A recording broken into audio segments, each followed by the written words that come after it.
네, 우리 지난 시간까지 익형의 특성에 대해서 쭉 얘기를 해봤습니다. 마지막 슬라이드, 지난 시간 마지막 슬라이드, 이 좋은 익형이란 무엇인가에 대해서 얘기를 했었습니다. 무엇보다 이 양항비가 큰 게 중요하다. 이 양항비는 비행 레인지, 그러니까 비행 거리죠.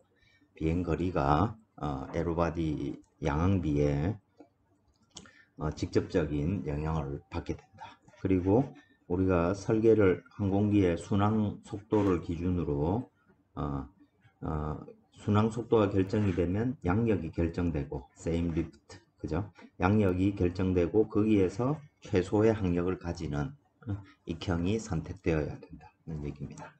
또 비행의 안정성이라든지 이 착륙에서 안전한 이착륙을 위해서 이 CLmax는 최대가 되어야 된다.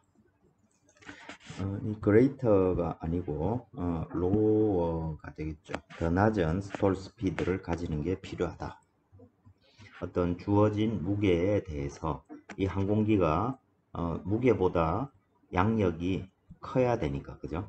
또 이착륙할 때는 무게하고 레인지가 거의 같은 상태로 이륙하거나 착륙하게 될 겁니다.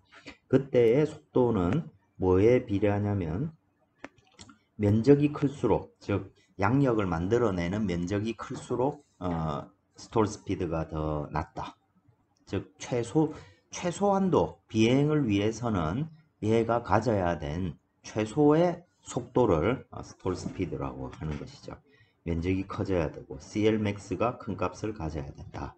뭐 이런 얘기입니다. 그죠? 그래서 우리가 이 양력과 항공기의 익형의 특성은 이와 같이 바등각에 따라서 CL이 어떻게 되는지, 또 CD가 어떻게 되는지, 그리고 모멘트가 4분의 보통 뭐 어느 점이든 상관은 없지만 어쨌든 피칭 모멘트가 이렇게 주어졌을 때 이 각각의 익형에 대해서 이 그래프가 다 결정이 되겠죠. 그죠? 이거하고 또 우리가 앞에 위에서 에로바디 판정할 때 우리가 쓰기 위해서 이와 같이 예, CD에 대해서 CL을 그린 이걸 이제 드랙 폴라라고 합니다. 이런 그림이 매우 중요한 그림이 되겠죠. 그리고 하나의 익형에 대해서도 이 양력, 항력 곡선은 레이놀드 수와 마하 수에 따라서 다 달라지게 됩니다. 그래서 이 두 가지 정보가 주어졌을 때 양력, 항력, 피칭 모멘트 뭐 이런 것들이 어떻게 변화하는지 이런 데이터를 쭉 갖고 있어야 우리가 항공기를 설계할 때 활용할 수 있고, 또 이건 설계할 때뿐만 아니라 여러분들 비행 동력학 할 때 얘가 뭐 예를 들어 얘가 쭉 클라임을 한다, 쭉 일정한 각도로 얘가 올라간다, 이럴 때 이 비율이 뭐 양력과 항력의 비율로 결정되죠. 그죠? 그래서 이게 뭐 CL이면 이게 CD가 되고, 이런 것들이 이런 항공기의 비행 특성을 결국엔 작용하는 힘으로 힘의 균형에 따라서 비행 특성이 결정되는 것이니까 비행 동력학 할 때 이런 데이터들을 여러분들이 아마 직접적으로 활용하게 될 겁니다. 자, 다음 슬라이드는 이 면적에 관한 얘기인데, 기본적으로 우리가 저 면적을 넓히고 또 이 CLmax를 크게 만드는 그런 장치를 하이리프트 디바이스라고 부릅니다. 하이리프트 디바이스는 크게 트레일링 엣지 쪽에 있는 거, 그리고 리딩 엣지 쪽에 있는 거, 뭐 이런 것들에 따라서 좀 나눠지기도 하고, 그 다음에 얘의 용도에 따라서 좀 플랩, 슬랫 뭐 이런 식으로 나뉘기도 합니다. 그것들을 이렇게 살펴보면, 자, 가장 먼저 플랩 장치입니다. 플랩은 요 트레일링 엣지에 이렇게 붙어 있는 놈인데, 이 플랩을 처음에는 요 반듯하게 붙어 있다 이렇게 위아래로 움직일 수 있도록 그 부분에 만든 장치가 됩니다. 그리고 이 플랩 디플렉션 앵글을 델타라고 한다면 이 그림을 보다시피 CL 알파 커브입니다. 자, 대칭익형이라고 생각을 하면 처음 플랩이 없을 때 익형의 모양이 이렇게 되었다면 플랩을 아래로 10도 친 게 델타가 10도를 준 겁니다. 플러스로 보통 양력을 크게 만드니까 이 방향 아래 방향을 플러스로. 당연히 이놈이 아래로 딱 내려가면 이놈이 캠버가 들어간 거하고 똑같은 효과죠. 그죠? 그래서 이 위에 선처럼 이렇게 요 선이 그대로 평행 이동한다고 보시면 되겠습니다. 그래서 델타 CL. 그래서 이 플랩은 캠버를 더해준 거와 거의 유사한 효과를 이렇게 가지게 됩니다. 그래서 플랩을 주게 되면 이 CL max를 이와 같이 크게 만들 수 있겠죠. 반면에 이 앞쪽에 리딩 엣지에다가도 플랩을 이렇게 설치를 할 수가 있는데 결과적으로 이 플랩은 캠버를 더해주는 효과와 같습니다. 그래서 이거 이름에 따라서 슬랫이라고도 하고 리딩 엣지에 드룹을 주기도 하고 크루거 플랩 뭐 이와 같이 앞으로 쑥 뭐가 튀어나오는 이런 형태. 그래서 완전히 닫혀 있는 이런 모양을 추가적으로 만들어서 캠버를 바꾸는 효과. 근데 이 트레일링 엣지에 플랩을 주는 거하고 리딩 엣지에 플랩을 주는 거는 결과는 좀 다릅니다.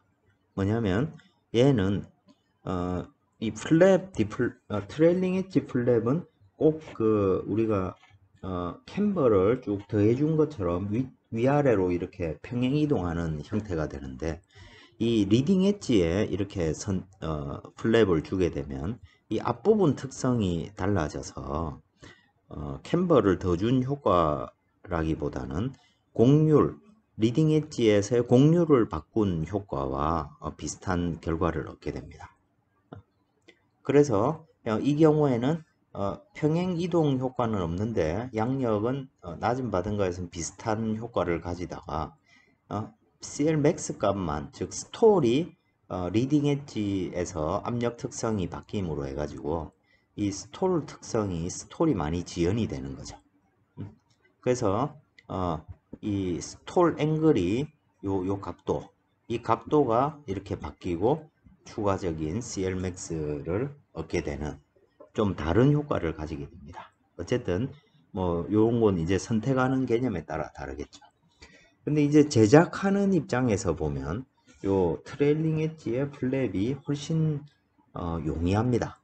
리딩 엣지 같은 경우에는 좀 앞부분에 저 좁은 영역들이 있고 이 곡률을 자칫 잘못하면 바꿀 수 있기 때문에 저기 장치가 그렇게 쉬운 것은 아니죠.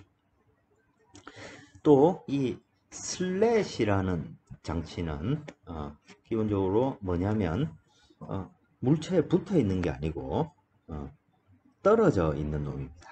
예를 들어 요 그림 같으면 이런 거죠. 날개가 이렇게 있고 실제적으로는 이렇게 완전히 떨어져 있을 수가 없죠. 여기 또 하나의 어떤 장치를 더 가지고 유선을 완전히 바꾸는 거죠. 그래서 여기로 들어오는 유동을 여기 좁은 요 길을 통해서 즉 전체적으로 면적이 좁아지는 거죠. 유동이 여기를 통과해서 지나가도록 만듭니다. 그러면 면적이 좁아지니까 유동이 가속이 되겠죠. 유동이 가속이 되면 경계층에 유동이 가속된다는 것은 경계층의 운동량이 증가한다는 얘기입니다. 자, 경계층의 운동량이 증가하니까 높은 바든각에서 이 바운더리 레이어의 이 박리, 세퍼레이션이 지연되는 효과가 생기겠죠. 그러면서 스톨이 딜레이 되는 것입니다. 늦어지는 거죠. 자, 이런 형태로 그래서 뭐 그림을 보면 바든각이 10도일 때는 유동력을 따라서 이렇게 쭉 들어가게 되고 바든각이 25도일 때 그리고 25도일 때까지 이 가속된 유동 때문에 실속이 훨씬 지연되고 추가적인 양력을 얻을 수 있게 되는 것이죠. 그리고 이 30도일 때 여기 마이너스 플러스는 뭐 30도를 기준으로 조금 낮은 데서는 유동이 대체로 이렇게 붙어가다가 조금만 커지게 되면 요 큰 영역의 실속 영역이 이렇게 생긴다는 것입니다. 그러니까 이 경계층 세퍼레이션의 효과는 굉장히 급격하게 일어날 수 있다는 얘기입니다. 그래서 30도 받은 걸 30도까지 이렇게 스토어를 지연시킬 수 있다. 그래서 여기에 보면 뭐 최신이라기보다는 우리 일반적인 대형 항공기들이 사용하고 있는 장치들입니다. 그래서 요거는 리딩 엣지에 슬랫을 설치하고 이 안쪽에는 슬랏, 즉 뭐 안에다 끼워 넣어 슬롯에다가 넣는다고 하죠. 그죠? 끼워 넣은 것들이 쭉 필요할 때, 즉 이착륙할 때, 이륙이나 이착륙할 때, 이 플랩들이 밖으로 이렇게 전개됩니다. 전개해서 목적이 뭐겠습니까? 면적을 날개 전체의 면적을 이렇게 증가시키고 또 캠버도 동시에 증가시키는 효과를 얻을 수 있게 되는 것이죠. 그래서 우리가 대형 항공기들 여러분 유심히 보시면 서 있을 때는 그냥 일반적인 에어포일의 모양을 이렇게 가지게 됩니다. 근데 이제 이륙하기 직전을 보시면 앞쪽으로 슬롯이 이렇게 딱 나와 있죠. 큰 항공기들 이렇게 보면 여기에서 이 슬롯 장치들이 이렇게 쭉 나오도록 이렇게 중간에 요 막대기들이 이렇게 연결되어 있습니다. 이 안에 쑥 들어가 있다가 쭉 밖으로 이런 놈들이 튀어나오는 것이죠. 플랩도 마찬가지입니다. 이 안쪽에 있는 놈들을 이렇게 기계 장치를 통해 가지고 플랩이 이 바깥까지 이렇게 튀어나올 때 요 중간중간에 요 막대들이 있습니다. 이것들로 있고 우리는 이 막대들이 없는 이 단면을 지금 보고 있는 것이죠. 이렇게 해서 최대한 날개 모양의 어떤 것들이 밖으로 쭉 튀어나와서 랜딩할 때, 테이크오프 할 때, 테이크오프 할 때는 이 슬랫을 밖으로 쭉 빼지 않고 이륙할 때는 요 정도 요런 형태로 이렇게 전개를 합니다. 근데 랜딩할 때는 왜 이렇게 할까요? 전체적으로 얘는 양력을 얻는 게 주 목적이라면 이놈은 양력도 크고 항력도 큰 모양입니다. 내릴 때니까 그죠? 내릴 때 속도를 이렇게 계속 감속을 시켜야 되죠. 여기에 받는 면적이 이렇게 커지는 거죠. 그래서 항력도 커지는 겁니다. 얘는 항력은 가급적이면 손실을 안 보도록 하고 양력만 얻고 싶은 것이죠. 이런 장치들을 고양력 장치라고 하고 특수하게 우리가 필요할 때 이런 장치들을 이렇게 전개를 해가지고 CLmax를 크게 하고 면적을 넓히는 이중의 효과를 얻게 되는 것입니다. 자, 이게 지금까지 이제 익형의 여러 가지 특성들 그리고 에로바디, CLmax 이런 것들을 중요하게 중요한 지표로 삼는다 인 것을 지금까지 얘기를 했습니다. 이번 시간에부터 이제 좀 이런 걸 이론적으로 이런 양력의 발생 과정 이런 것들을 우리가 이론적으로 좀 살펴보기 위해서 좀 어려운 수학들을 좀 전개를 해보도록 하겠습니다. 이 이론을 통해서 우리는 크게 두 가지 결론을 얻게 됩니다. CL이 2파이 알파로 구해질 때 이 기울기가 지금 다루는 이론에서 나오는 얘기가 됩니다. 그리고 이 에어로다이나믹 센터 CM에서 에어로다이나믹 센터의 모멘트가 일정하다. 일정한 어떤 값을 가지게 된다. 이걸 우리가 수학적으로 좀 전개를 해서 찾아보도록 하겠습니다. CL은 2파이 알파다. 이거는 공기역학 들은 사람이 CL은 2파이 알파다 이거 모르면 이건 뭐 아무것도 안 한 거와 똑같습니다. 받음각이 있을 때 양력이 일정하게 기울기 2파이로 증가한다. 이런 것들을 우리가 CFD나 X4일이나 이런 것들 가지고 얻을 수도 있지만 해보면 뭐 2파이가 나옵니다. 그런데 이걸 그 이론적으로도 찾을 수 있다는 것이죠. 이걸 하기 위해서 우리가 3장에서는 그 소스 싱크를 이용해 가지고 압력 분포를 구하는 걸 했다면 이제 그놈은 양력을 만들어 내지 못하죠. 양력은 서큘레이션과 연관되니까. 그래서 이 무한히 긴 이 볼텍스가 있다. 그리고 요 옆에서 이렇게 단면에서 요 볼텍스가 무한히 있는 자, 요 볼텍스 하나의 서큘레이션이 감마라고 치면 그럼 단위 길이당 서큘레이션을 우리가 스몰 감마라고 표현을 하는 것이죠. 이런 필라멘트가 볼텍스 필라멘트가 쭉 무한계가 연결되어 있다. 뭐 위에? 날개 표면 위에. 그죠? 이게 익형 표면이라 생각을 하는 것입니다. 또 익형 표면이라고 하면 조금 어려우니까 요거를 캠버 위치에 요 뭐 실제로는 이렇게 되어 있겠죠. 그죠? 이렇게 있는데 실제로 양력을 만드는 것은 요 캠버 효과로 우리가 이론적으로 대체를 하는 것입니다.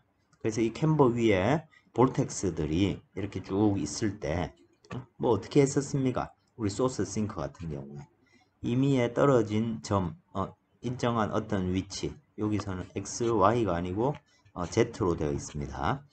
xz 점, 요 점에 유도되는 속도 성분을 쭉 구하거나 아니면 뭐 이 얘기는 이거죠. 포텐셜이나 스트림 펑션을 구해가지고 미분하면 속도 성분이 나오니까요. 그죠? 이 속도 성분, 요 포텐셜을 구해가지고 또 그 다음 뭘 했습니까? 이놈을 요 위치에다 옮겼습니다. 그죠? 그래서 내가 생각하는 것의 점만큼 관계식들을 찾아가지고 이 위에 감마 값들이 어떻게 주어져 있는지 쭉 찾을 수 있으면 그걸 가지고 양력을 찾아낼 수 있겠죠. 그런 과정입니다. 그걸 해보겠다는 얘기입니다. 자, 그래서 방금 말씀드린 내용처럼 볼텍스가 요 어떤 위치 A부터 B까지 쭉 단위 길이당 강도로 주어져 있다. 그럼 우리가 볼텍스가 어떤 원점을 기준으로 볼텍스가 유도 감마의 싱글 볼텍스가 유도해내는 속도는 마이너스 2파이 r분의 감마입니다. 그리고 그놈의 포텐셜은 마이너스 2파이 분의 감마 세타입니다. 자, 그러면 요거를 아주 작은 길이 요 A부터 B까지 이 선분 위에 작은 요소에 감마가 주어져 있다. 단위 길이당이니까요. 그러면 그놈이 만들어내는 볼텍스의 강도는 감마 곱하기 DS일 겁니다. 자, 그러니까 똑같은 개념으로 마이너스 2파이 분의 감마 DS가 될 테고 요 요소가 요 작은 DS의 요 요소가 만들어내는 포텐셜의 크기는 DP가 될 겁니다. 그러면 이놈이 임의의 점 XZ에 유도해내는 전체 포텐셜량은 A부터 B까지 마이너스 2파이 분의 감마 세타를 쭉 적분하면 되는 것이겠죠. 그죠? DS에 대해서 쭉 다 더하는 놈이 될 겁니다. 자, 포텐셜은 이렇게 주어질 거고, 그럼 이제 나중에 활용을 하게 될 겁니다. 그리고 이 스몰 감마로 쭉 연결되어 있는 이놈을 다 더하면 A부터 B까지 있는 이 볼티서티의 총 합이 될 거죠. 그죠? 그 놈이 요 A부터 B까지 있는 놈이 포인트 볼텍스들이 만들어내는 총 순환량이 될 겁니다. 캐피탈 감마가 되겠죠. 그리고 이 감마라는 것은 기본적 정의에 따라서 어떤 폐곡선이 주어져 있을 때, 속도 벡터를 쭉 이 폐곡선을 에 대해서 속도 벡터를 다 적분한 양입니다. 자, 그랬을 때 임의로 어떤 만약에 여기에 주어져 있는 작은 요소, 이 ds라는 요소가 요 사이에 이렇게 쭉 있다고 쳤을 때 얘를 이 볼텍스들을 둘러싸는 폐곡선을 이렇게 구성을 할 수 있겠죠. 자, 그래서 특정한 방향, 반식의 방향으로 내가 얘를 쭉 적분을 해 보겠습니다. 이쪽 방향으로. 그러면 어떻게 됩니까? 처음에는 v2 곱하기 요 길이를 dn이라고 두면 v2 곱하기 dn 이고 요쪽은 마이너스가 붙어야 되겠죠. 왜냐하면 적분하는 방향과 속도 방향이 다르니까. 그죠? 마이너스 u1 ds 여기는 또 반대 방향이죠. 마이너스 u1 dn 그리고 이놈은 여기는 같은 방향이니까 u2 ds가 될 겁니다. 그죠? 그래서 식을 정리해 보면 u1 마이너스 u1 마이너스 u2 ds가 있고 v1 마이너스 v2 dn이 있게 됩니다. 그죠? 그런데 우리가 이 볼텍스의 강도를 이렇게 생각을 해보면 볼텍스의 강도를 생각해 보면 얘들이 동일한 방향으로 움직이고 있으니까 요 V2하고 이 V1은 사실 같은 놈이죠. 그죠? 그 크기가 하나도 다르지 않을 겁니다. 그래서 결과적으로 놓고 보면 요 감마라는 놈, 즉 DS가 만들어내는 감마라는 것은 정의에 따라서 감마 곱하기 DS인데 여기에는 DS와 DN이 있으니까 결과적으로 V1하고 V2는 똑같은 놈이 될 거라는 것이고 요 스몰 감마는 U1-U2로 얻어질 수 있다.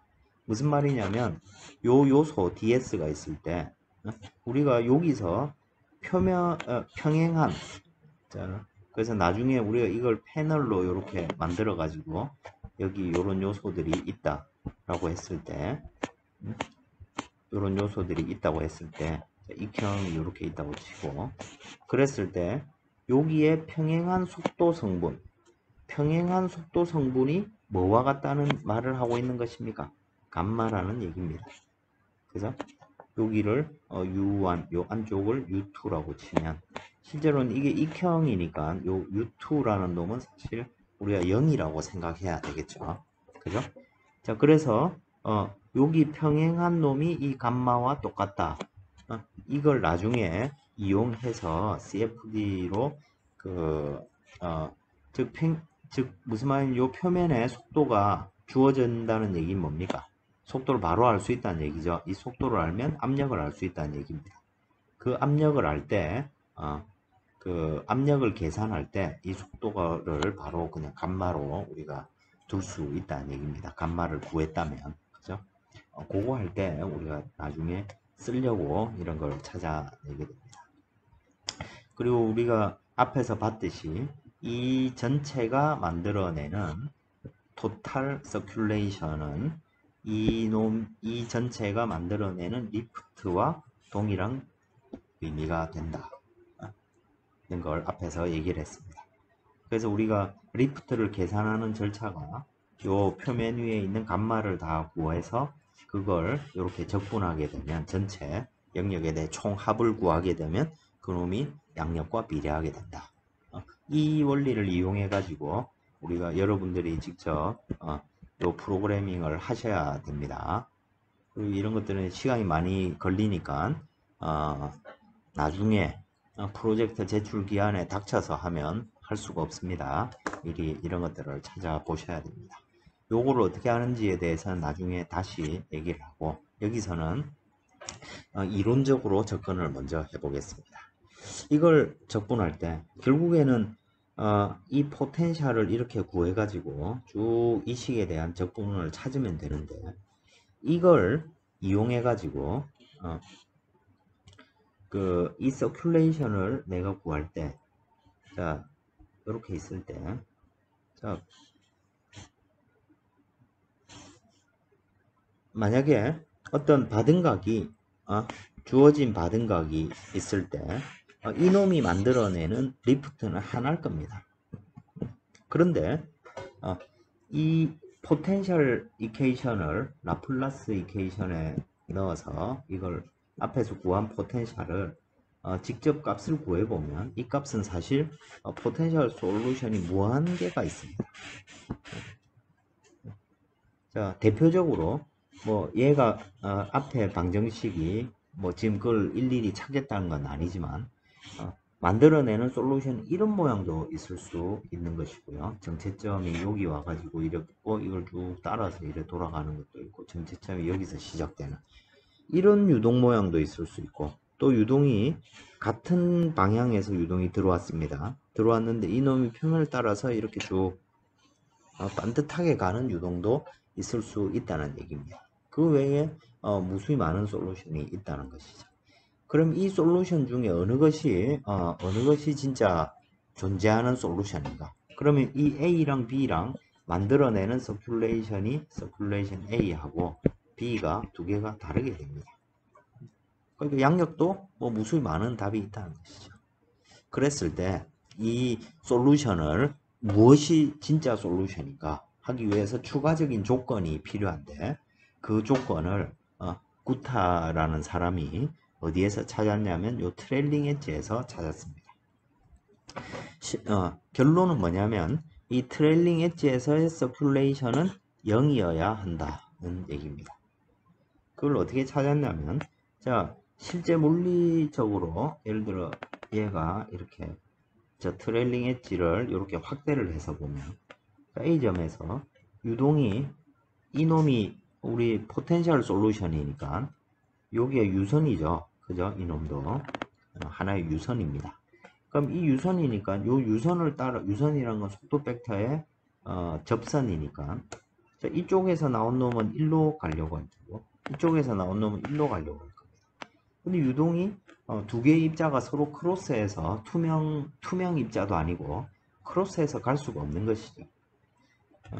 크로스해서 갈 수가 없으니까 이때는 이때 유일하게 가능한 솔루션이란 것은 이 A점에서 두 개의 속도가 0이어야 된다. 오직 이런 유선 두 개가 서로 다른 각도에서 들어와 가지고 만났습니다. 그래서 만나서 만난다는 것 자체가 존재할 수 있으려면 속도가 0이어야 된다. 그거 말고는 답이 없다는 겁니다. 그리고 또 예를 들어 커스프 되어 있다. 이렇게 끝에 부분이 이렇게 곡률이 달라가지고 이렇게 챔버 효과를 준 게 커스프죠. 이와 같이 곡률이 저어 있어서 평행하게 이 끝이 평행하게 나갈 때 이쪽에서 오는 속도랑 V2랑 이쪽에서 오는 속도가 서로 평행해야 되는 거죠. 그죠? 최소한도로 이 두 놈은 이퀄이 아니고 V1하고 V2는 평행해야 된다는 것입니다.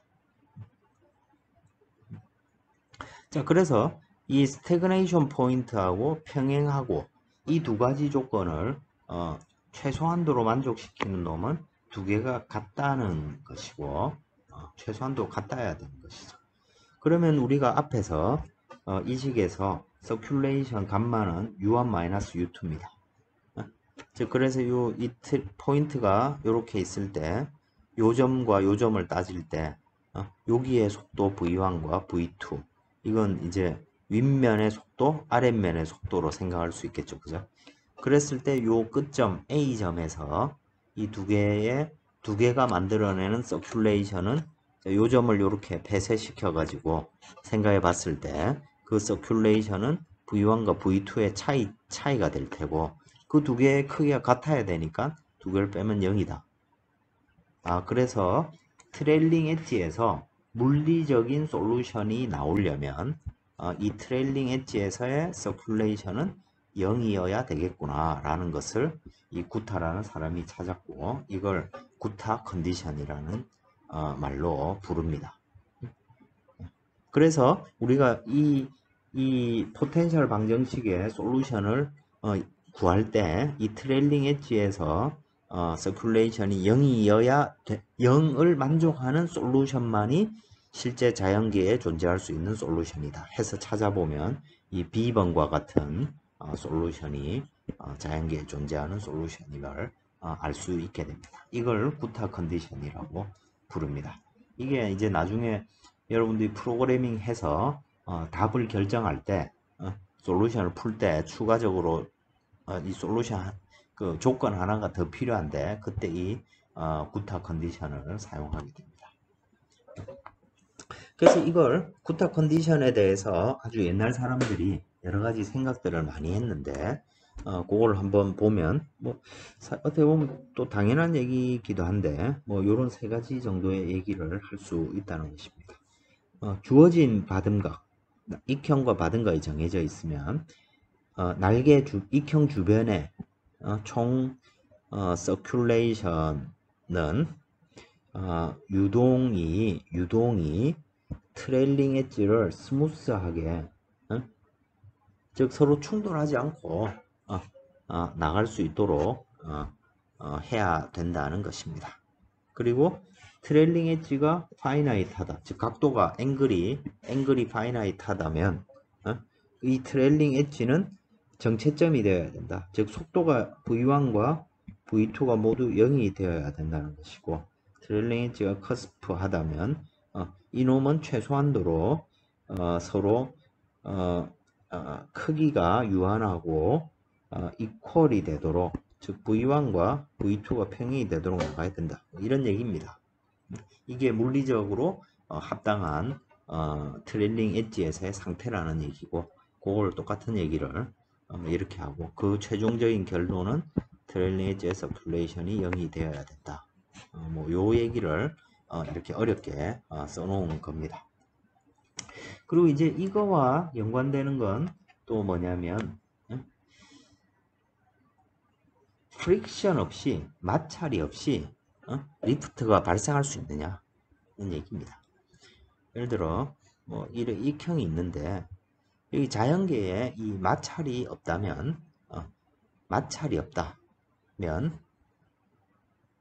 양력이 발생할 수 있을까? 무슨 말이냐면 마찰이 없다면 자, 이 익형을 이렇게 둘러싸고 이렇게 놓고 보면 자 여기서 양력이 생긴다는 것은 로브이 감마라는 유동이 이렇게 들어왔습니다. 유동이 들어와 가지고 얘가 각도가 바뀌어서 유동이 밖으로 나갈 텐데 이 유동의 흐름은 이 흐름이 바뀌는 행위는 사실 이 흐름이 바뀌는 얘기는 이 서큘레이션을 만들어내는 요인이 아닌 거죠. 이 감마라는 게 결국에는 전체 영역에 있는 요 스몰 감마 곳곳에 어딘가에 뿌려져 있는 이 서큘레이션이 다 합쳐서 서큘레이션이 생겼다는 얘기인데 과연 이 서큘레이션은 어디서 생겼다는 얘기일까요?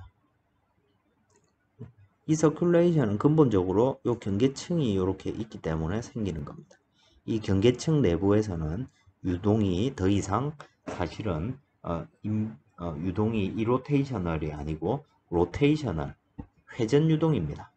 지금 우리는 이걸 포텐셜을 이용해 가지고 비회전 유동에 대해서 솔루션들을 지금 얻고 있는데 포텐셜이 있다는 건 비회전이라는 얘기죠. 그런데 이 솔루션 비회전임에도 불구하고 이 서큘레이션이 어딘가 생겼다는 것은 사실 우리가 여기서 고려하지 않은 어떤 물리 현상이 있다는 얘기입니다. 그게 뭐냐면 이 경계층이 여기에 있고 이 경계층 내부에서 유동의 곡률이 있기 때문에 그놈이 서큘레이션을 만들어 냈다는 것이고요. 경계층이 이렇게 발생한다는 것은 이 유동의 점성이 존재하기 때문입니다. 유동의 점성이 존재하고 그 점성이 이 유동의 마찰을 일으켜서 마찰을 일으켜서 그 마찰이 어떤 회전하는 성분 즉 서큘레이션을 만들어 낸다는 얘기입니다. 또 실질적으로 또 한편으로 자, 이와 같이 되어 있을 때 이 구타 컨디션을 만족시키기 위해서 서로 다른 놈 V1과 V2가 이렇게 와가지고 이게 물리적으로 있으려면 요 끝점에서 속도가 0이어야 된다는 것이죠. 근데 점성이 없다면 이 유동은 요 A점에 도달할 때까지 자신의 어떤 속도를 계속 갖고 있을 겁니다. 그냥 미끄러지듯이. 우리 스케이트 타면 스케이트장 얘기와 똑같습니다. 마찰이. 이렇게 트레일링 엣지에서 유동이 부드럽게 빠져나간다 또는 정체점이 존재한다 라고 할 때 속도가 0이어야 되는데 그럴 수 있는 유일한 방법은 여기에서 점착이 존재해서 노슬립으로 유동이 표면에 붙어 있어야만 이게 가능하다는 것이죠. 그죠? 그래서 이 사실 이건 요거와 똑같습니다. 우리가 완벽하게 마찰이 없는 얼음판 위에서 스케이트는 물을 녹여가지고 유체를 만드는 거죠. 근데 우리가 그냥 운동화 신고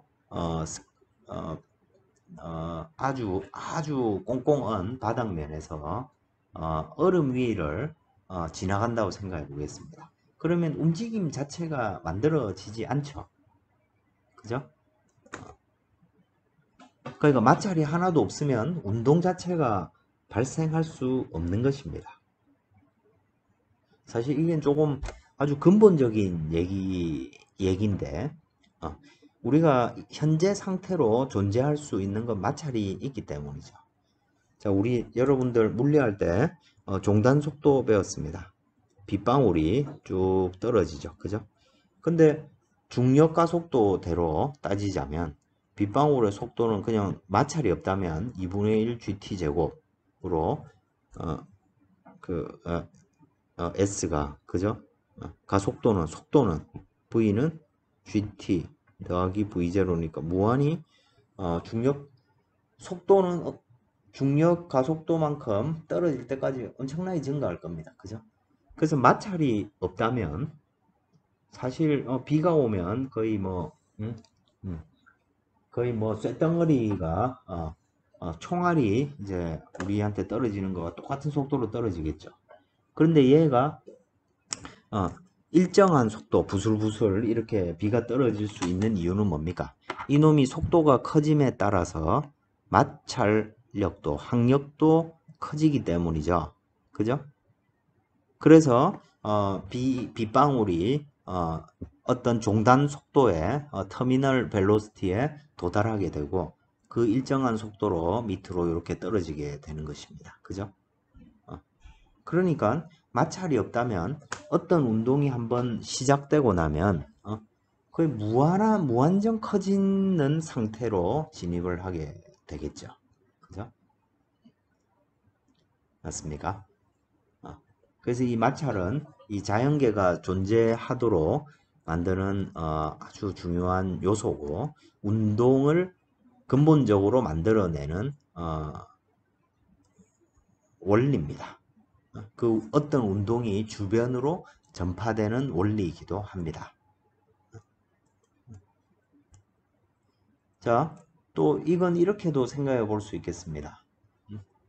내가 손으로 이렇게 공기 중에서 손으로 이렇게 내가 운동을 만듭니다.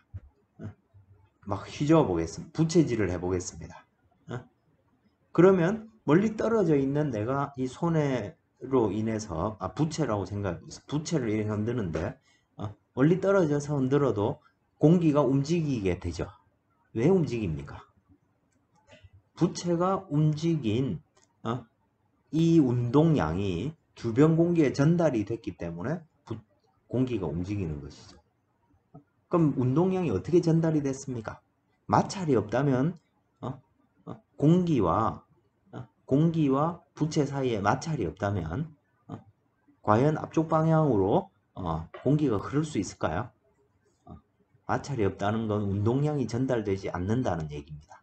운동량이 전달되지 않는다는 것은 움직임을 만들어내지 못한다는 것입니다. 그래서 이걸 우리가 마찰 현상을 다른 말로 운동량의 확산이라고 부릅니다.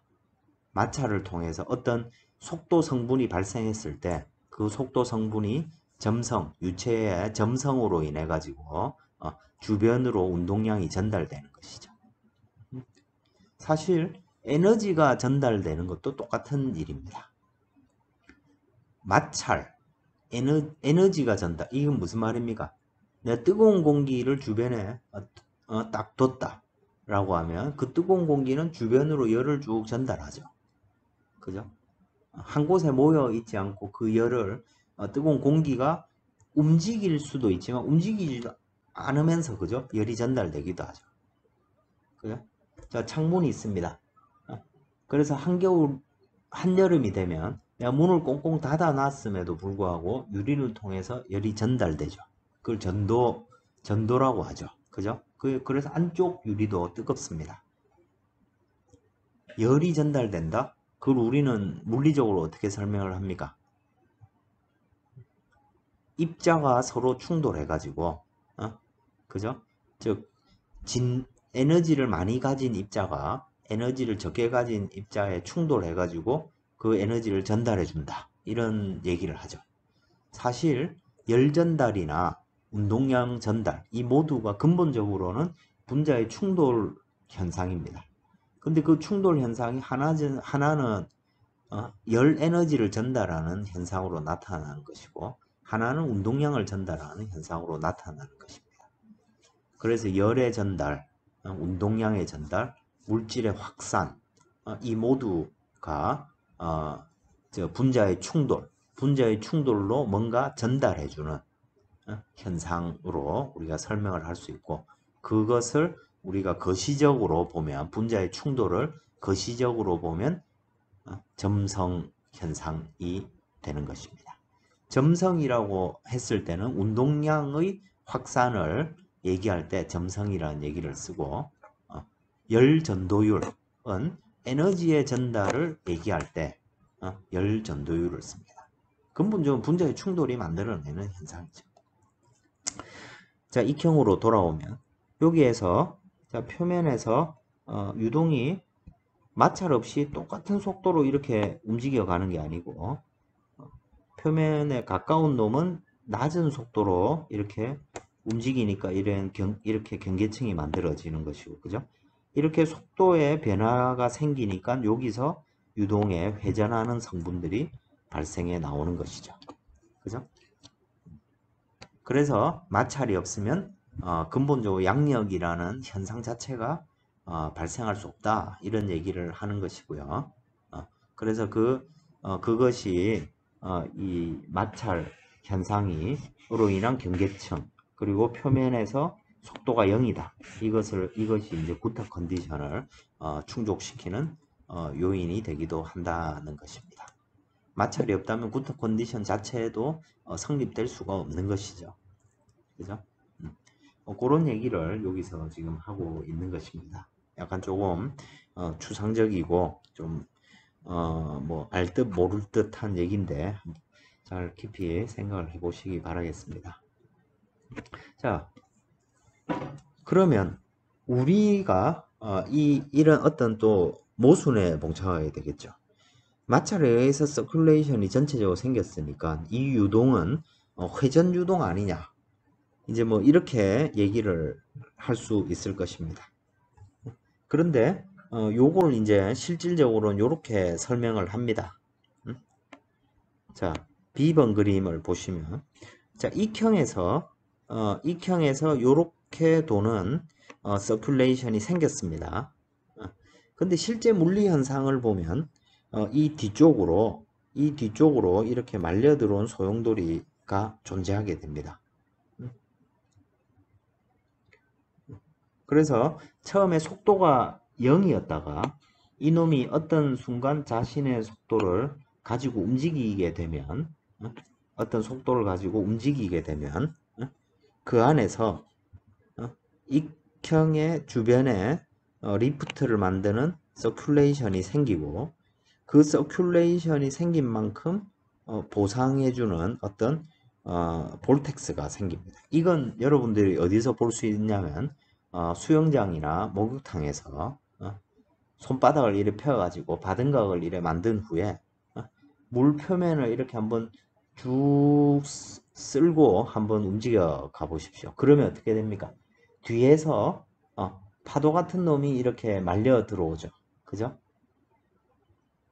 물 안에다가 넣어도 사실은 똑같은 현상이 생깁니다.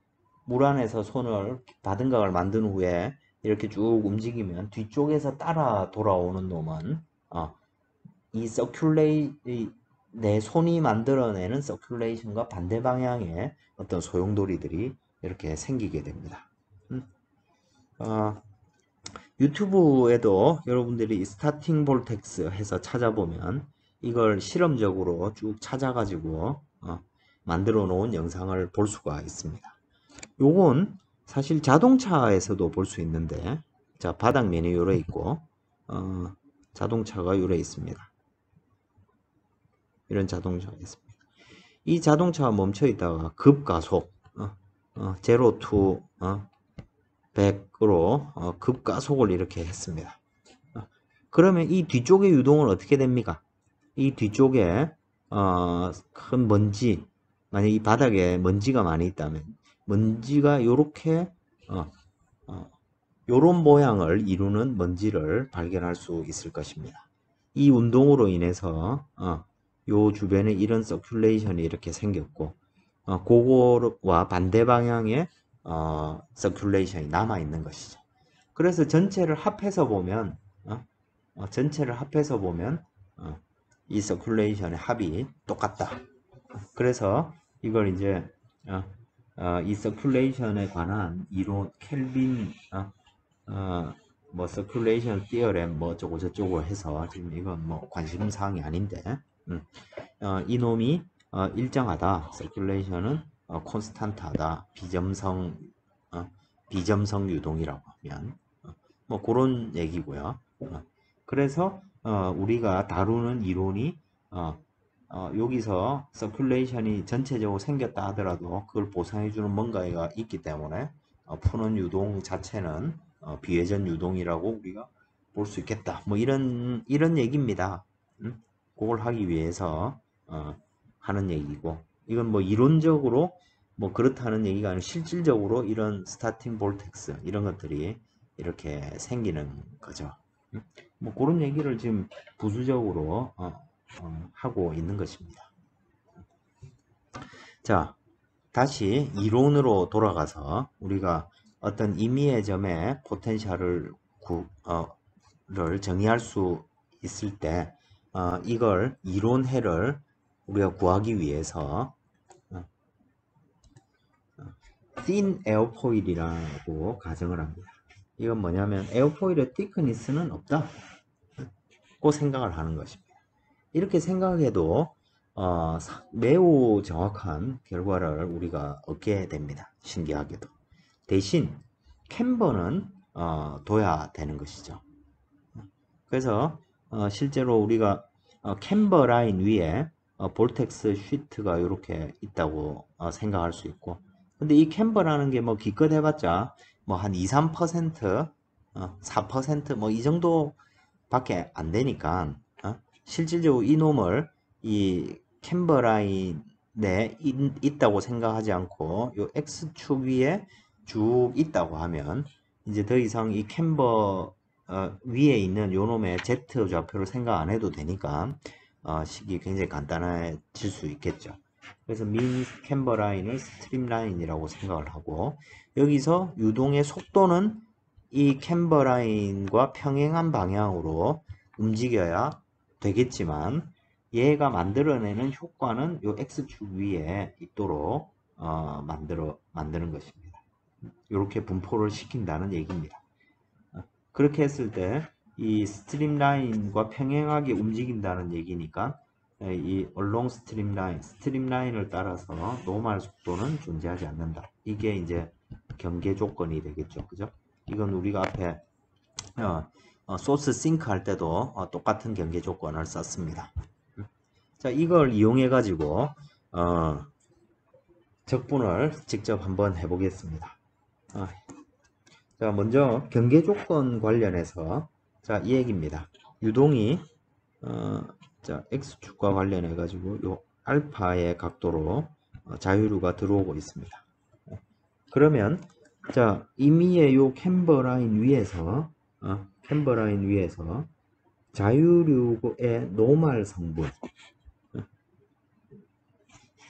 캠버 라인을 기준으로 자유류의 노멀 성분하고 요 위치에 있는 볼텍스들이 이 위치에서 만들어내는 노멀한 속도 성분 두 개의 합이 0이어야 된다. 이게 바운더리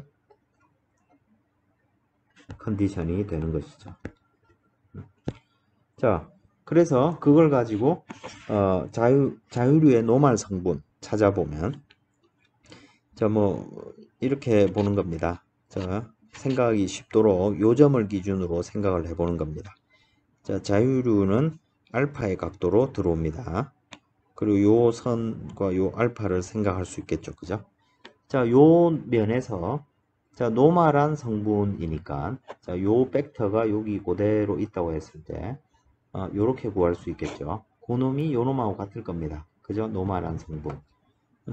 그러면 그 노멀한 성분은 이 면이 이루고 있는 요 각도가 뭐냐면 요 곡선의 dz dx의 마이너스를 탄젠트 인버스 한 놈이죠. 자, 요 각도를 세타라고 하면 쉽게 말해서 이 탄젠트 세타는 마이너스 dx분의 dz란 얘기입니다. 그죠? dx, dz 요놈 여기를 dx, 요놈을 dz 뭐 이렇게 생각하면 되는 거죠. 그죠? 자, 이 얘기입니다. 탄젠트. 그래서 요 각도는 이만큼인 거죠. 그죠? 자, 둘 다 라디안으로 표현 되어 있는 것이고, 그래서 v 자유류의 자, 그래서 요 성분은 요 두 개 각도를 합친 놈의 사인 성분일 겁니다. 그래서 사인 알파 더하기 탄젠트 인버스 이렇게 결정이 될 거고, 그래서 우리가 이론 전개할 때 맨날 하는 거 있죠. 그죠? 세타가 작다. 즉 이놈 캠버가 얼마 되지 않다고 생각을 하면 요 각도도 뭐 그렇게 크지 않겠죠. 그래서 작은 세타에 대해 사인 세타, 탄젠트 세타는 모두 세타로 둘 수 있다. 자, 그렇게 해서 식을 간단하게 줄인 거죠. 사인 세타 의미가 없습니다. 그죠? 그리고 탄젠트 인버스도 그냥 세타하고 똑같으니까 각도만 하면 되는 것이죠. 그래서 우리가 요거를 노멀 성분은 이렇게 표현할 수 있는 것입니다. 자, 그 다음에 여기에 스트림라인에서 노멀하게 만들어내는 속도 성분은 우리가 요 캠버 라인에 있지 않고 x에 있다고 우리가 가정을 하면 그냥 x 요 라인을 따라서 적분하는 게 쉽지가 않으니까 그냥 x로 변환시킨 겁니다. 그리고 별 차이가 없다는 생각인 거죠. 자, 그랬을 때 이제 요 위에 이 볼텍스들이 임의의 점 여기 자, 여기에 임의의 점 지금 우리가 구하고자 하는 것은 원점을 기준으로 해서 x만큼 떨어진 곳 요 면에서 노멀한 속도 성분을 지금 찾고 싶은 겁니다. wx를 찾고 싶은 겁니다. 네? 그러니까 요 dw라는 것은 요 임의의 점 여기에 있는 요놈에서 유도된 속도 성분일 텐데 이놈은 자, 이 dw 변화량은 어떻게 계산할 수 있을까요? 여기에 어떤 d 크시만큼 크기를 가지는 놈이 자, 그 지점에 서큘레이션은 감마고 크시의 위치에서의 감마일 겁니다. 그죠? 그리고 이놈이 x 지점에 만들어내는 것은 거리를 생각하면 되죠. 왜냐면 볼텍스는 2파이 r분의 서큘레이션이니까. 그죠? 그래서 요 거리는 얼마입니까? x 마이너스 크시가 되겠죠. 그죠? 그러니까 요 요소가 요 지점에 끼치는 영향이 요 첫 번째 식입니다. 그럼 여기서부터 볼텍스가 쭉 전체에 다 있으니까 0부터 C까지 이놈을 다 적분하면 x 지점에 유도되는 노멀 속도 성분이 얻어지게 되겠죠. 그죠?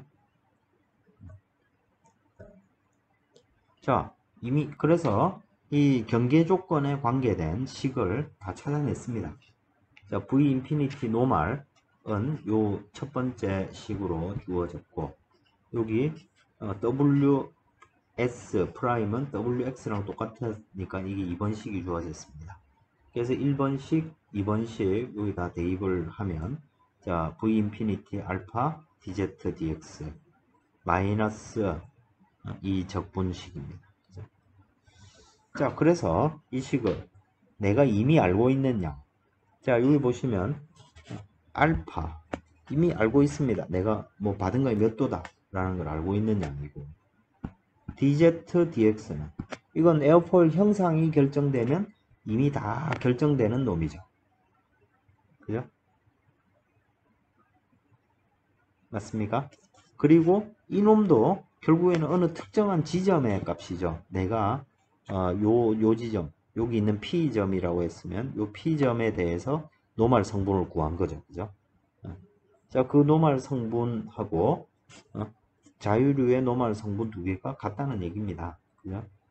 그래서 이 놈은 known, 이미 알고 있는 놈입니다. 그죠? 그리고 이 놈은 감마로 unknown인데 내가 저 놈을 지금 알고 싶은 거죠. 그죠? 그래서 이 식을 만족하는 서큘레이션 분포는 뭐냐는 겁니다. 지금 요것도 x에 관해 주어진 함수고, 그걸 충족하도록 이 감마 값을 결정하면 되는 거니까 이 식이 이제 디네오폴 식의 근본 식이 되는 겁니다. 이걸 어떻게 구할 거냐는 겁니다. 그래서 옛날에 공기역학 하던 사람들이 야, 이 식의 감마만 찾으면 우리가 각 지점에 압력을 구해가지고 양력을 구할 수 있겠구나 라고 식을 찾아낸 겁니다. 그 자기가 계산을 못하니까 뭐 했겠습니까? 주변에 친한 수학자한테 이거 좀 풀어주세요 했겠죠. 그죠? 그래서 여러분들이 엔지니어로 살 때 주변에 수학 잘하는 친구들이나 학자들이 있으면 되게 도움이 많이 될 때가 있습니다. 자, 그래서 저 식을 지금 풀고자 하는 것입니다. 자, 그래서 첫 번째로 Symmetric Airfoil을 생각해 보겠습니다. 자, 앞에 식을 써보면 2파이분의 1이고 0부터 C까지 감마 D 크시 X 마이너스 크시가 앞에 어떻게 주어졌습니까? V 인피니티가 있고 알파 마이너스 dz dx 요 식을 충족한다고 했는데, 문제는 뭡니까? 시메트리가 하니까 캠버가 없죠. 캠버가 없는 겁니다. 캠버가 없으니까 기울기 자체가 0이죠. 변화가 없죠. 이놈이 0입니다. 그래서 이놈은 v 인피니티 알파로 둘 수 있을 겁니다. 근데 이 식은 이놈은 뭡니까? 어쨌든지 간에 이놈은 상수입니다. 그죠? 뭔가 쭉 변하는 서큘레이션의 분포가 쭉 있는데 이놈을 다 적분했더니 상수가 나오는 이 감마의 값은 뭐냐? 라는 문제입니다. 그래서 식을 이렇게 쓸 수 있고, 이걸 풀기 위해서 우리가 좌표 변환을 하는데 똑같은 겁니다. 자, 내가 지금 이 식은 임의의 어떤 x에 대해서 다 성립해야 되는 식입니다. 그죠? 임의의 x. 그러니까 요 값 이미 내가 구하고자 하는 임의의 어떤 x에 대해서 이 적분을 했을 때 상수값이 나와야 됩니다. 좌표 변환을 크C는 2분의 c 1 마이너스 코사인 세타로 변환을 합니다. 자, 그래서 크C가 0인 곳, 크C가 c인 곳, 요곳에서 세타는 얼마가 됩니까? 크C가 0인 곳에서. 이놈이 0이라는 것은 코사인 세타가 1이라는 얘기입니다. 그죠? 세타가 0이라는 얘기고, 그죠? 크C가 C라는 얘기는 얼마입니까? 이 값이 2가 되었다는 얘기입니다. 그죠? 그러니까 이 값은 마이너스 1이 되어야 되고, 그래서 그때 세타는 파이가 될 겁니다. 그죠? 그래서 그 공기역학자가 수학자한테 물어봤더니 이래 좌표 변환하는 공리를 낸 거죠. 그죠? 어. 옛날에는 이런 거 하나 유도하는데 평생을 바친 학자들이 많습니다. 응? 그래서 그냥 뭐 인정해 주면 되겠죠. 대단하다 하고. 그죠? 자, 그래서 큰 C는 2분의 이렇게 변화를 하면 이놈의 미분이 필요하니까 D 큰 C는 이거 미분하면 2분의 C 사인 세타 D 세타가 되는 것입니다. 그죠? 그리고 X는 지금 이게 요건 서로 관계가 없는 것들이고, X는 2분의 C 1 마이너스 코사인 세타 제로. 이 위치가 어딘지 모르지만 그 값은 고정되어 있으니까 세타 제로라고 둘 수가 있을 겁니다.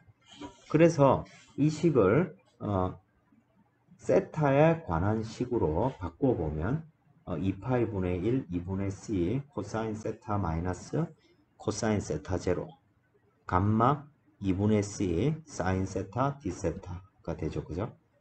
식이 이렇게 될 겁니다. 그래서 식을 정리해보면 2분의 C, 2분의 C 사라지는 것이죠. 그죠?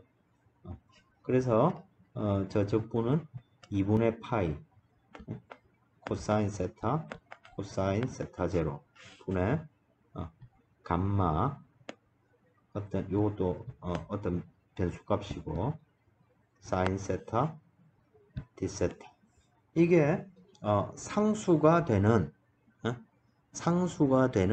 적분값을 찾아보면 만족하는 감마를 거꾸로 찾은 거죠. 궁금하십니까? 지금 이거 유도하면 한참 걸리니까 생략하도록 하고 궁금한 분 있으면 직접 한번 도전해 보시기를 바라겠습니다. 이런 게 진짜 궁금하면 여러분들이 이 공기역학이나 이런 거에 옛날 고전적 공기역학을 공부할 자격이 되시겠습니다. 근데 그냥 하기 싫으면 인정하면 되죠. 아, 잘했구나. 그죠? 그래서 이 값을 한번 대입해 보겠습니다. 이 값을 대입해 보면 이 식이 어떻게 되냐면 감마가 절에 주어졌으니까 0부터 파이까지 코사인 세타 코사인 세타 제로 분의 2알파 v 인피니티가 나오고 여기에 1 플러스 코사인 세타가 나오겠죠. 사인 세타는 서로 없어지고 그죠? D 세타. 이거 상수니까 앞으로 쏙쏙쏙 빼내 버리고 나면 이 값이 상수가 된다는 얘기입니다. 그죠? 자, 그래서 2알파 v 2알파 v를 넣으면 2알파 v는 그죠? 2알파 v가 여기에 들어가면 2 나누고 그죠? v 인피니티 알파 빼고 나면 그죠? 이 적분값이 얼마가 된다는 얘기입니까? 파이로 나온다는 얘기입니다. 그죠? 그 상수가 나오는 이 함수의 모양을 거꾸로 이렇게 찾은 것입니다. 자, 그래서 이런 분포를 가지면 이게 상수가 이 v 인피니티의 알파하고 이퀄이 이렇게 성립한다는 것을 찾을 수 있고, 그러니까 시메트릭 에어포일의 감마 분포는 이와 같은 모양을 가진다고 우리가 알 수 있는 것이죠.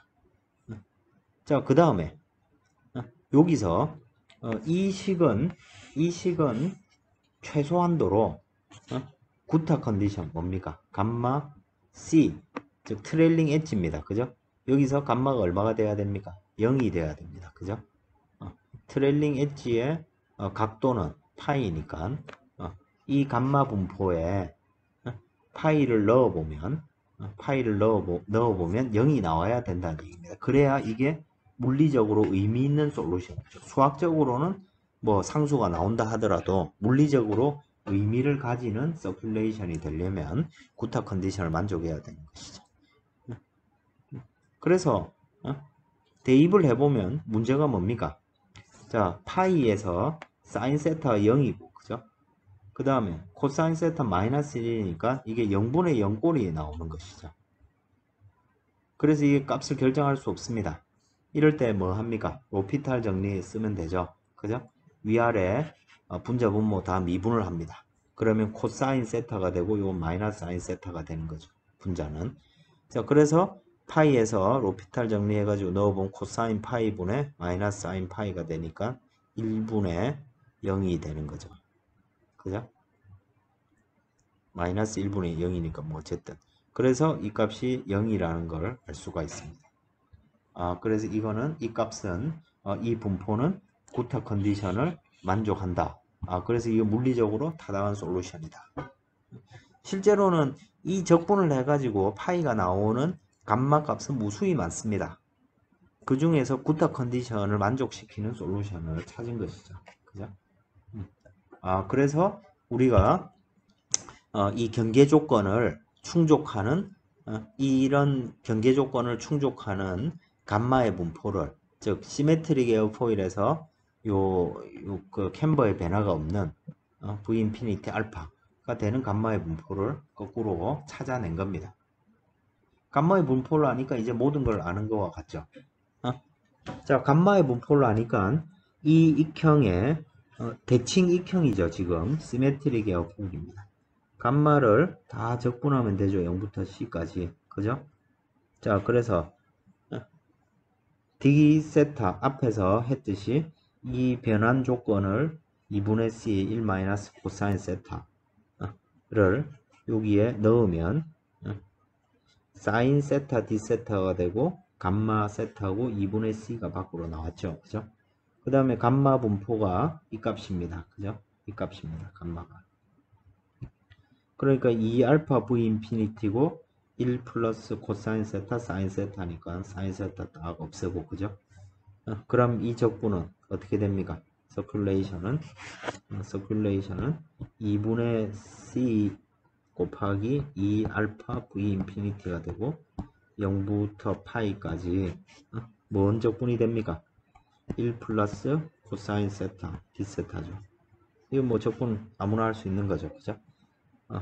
그래서 2분의 파이 없애고 그죠? C 알파 V 인피니티가 되고 이 적분 수행하면 파이가 나오니까 파이 알파 C V 인피니티입니다. 근데 우리가 리프트는 로 V 감마로 결정될 수 구타-주코브스키 시어렘입니다. 그래서 요 감마 자리에 요걸 딱 집어넣으면 파이 알파 C V 하고 로 V가 있으니까 이렇게 정리가 될 겁니다. 그죠? 자, 리프트 요거는 우리가 2차원을 다루니까 스팬당 유닛 스팬당 양력입니다. 그래서 양력 계수는 자, 로 Q 동합하고 면적인데 요 놈은 코드로 대치될 수 있겠죠. 코드 곱하기 스팬 길이 1입니다. 동합이 있고 요 리프트가 요 값과 같습니다. 파이 알파 C 로 V 제곱. 자, 그래서 식을 싹싹 정리해 보면 CL이 2파이 알파가 나오더라. 이런 얘기입니다. 그리고 리프트의 슬롭은 CL을 알파로 미분한 양이고 그 값은 일정하더라는 얘기입니다. 자, 그래서 이 식이 식 4.33에 해당되는 건데 2파이 알파 식입니다. 자, 대칭 익형입니다. 그죠? 그래서 여기에 있는 점들은 레이놀드 수 300만, 900만에 관한 점들입니다. 실험 데이터입니다. 그래서 이 직선 2파이 알파 직선과 거의 이그젝트하게 일치하죠. 그죠? 매우 저속에 대해서 실험을 한 겁니다. 매우 저속 대신 얘가 스톨이 되고 나면 이 식은 더 이상 유효하지 않은 거죠.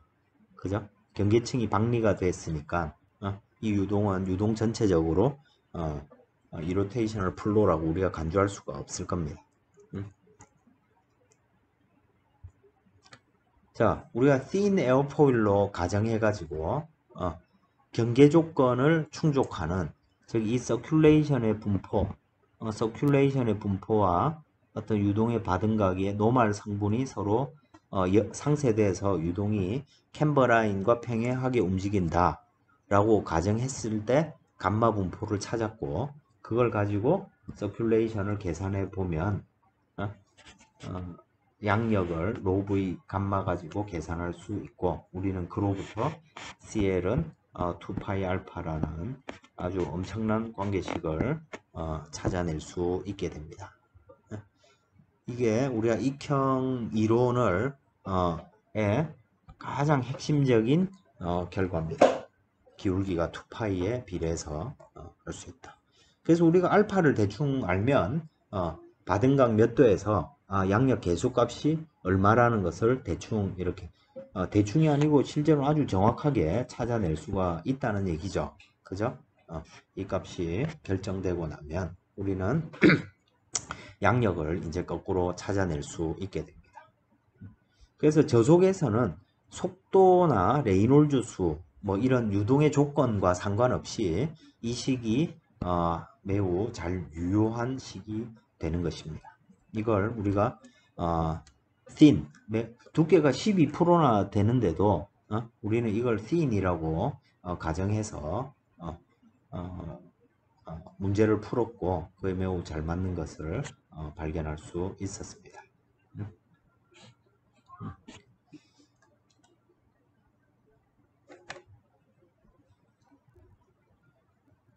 다음 시간에는 thin 에어포일 이론을 조금 더 해서 캠버드 에어포일까지 식이 어떻게 전개될 수 있겠는지 이런 것들을 공부를 해보도록 하겠습니다.